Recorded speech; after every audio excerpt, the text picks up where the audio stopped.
Danya is the CEO of College Note, a company with offices in both Beijing and Washington, D.C. that develops an online platform for foreign students to connect. He joins us now in the studio. So, Dan, why is it that mobile gaming is more popular in China, and then you have the consoles and the computers, the big computers, more preferred in the West? Is it a matter of convenience or culture even?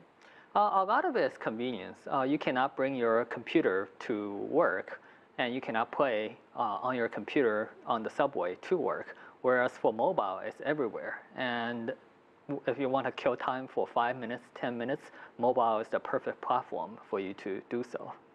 So, Pokemon Go was a very popular, I consider, a mobile game here in the United States. It had millions of downloads. It made millions of dollars each day with people playing it. But it's supposed to land in China and not be really popular there at all. So why the difference? Well, Chinese consumers have very different preferences and characteristics compared to American consumers. So for a lot of the games, in order to be successful in China or in the United States, you have to cater it to the local taste of the people. So while Pokemon Go is a smash hit in the United States, the consumer behavior do not automatically translate into the Chinese market. And the same thing with a lot of the games that's popular in China.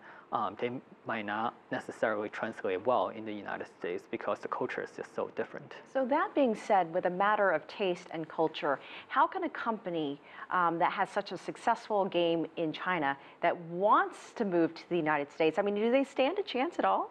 Of course. If you look at the top game in the United States right now, League of Legends, is actually owned by Chinese company Tencent. So the Chinese has been in this market for a long time. It's just that those games are developed by their American employees. For the Chinese game to be successful here, they have to cater it to American tastes. So for example, some of the characters, instead of the Monkey King fighting, you would have Wonder Woman fighting as your character. Wonder Woman is a lot more familiar to the American audience compared to characters from the Chinese legend. And that's exactly what the game is doing. It has been licensing characters from Marvel, and I think it's definitely a right move. So when it comes to translating audiences, it's more about maybe the names, as we heard, they're changing names, or the different games will have different names, but the characters, but is the goal the same? Is the prize, or what you're trying to do, is it the same in the West versus the East? Oh yeah, absolutely. So the underlying character, the abilities, they all stay the same, except the skin, that's what we call it. That's the wrapper you put around the character. So instead of seeing the Monkey King running around, you will see Wonder Woman running around, but the abilities is exactly the same. However, the familiarity to the audience is totally different, right? If you talk to American gamers and ask them who the Monkey King is, I guarantee you nobody will know, whereas that's a very familiar character in China.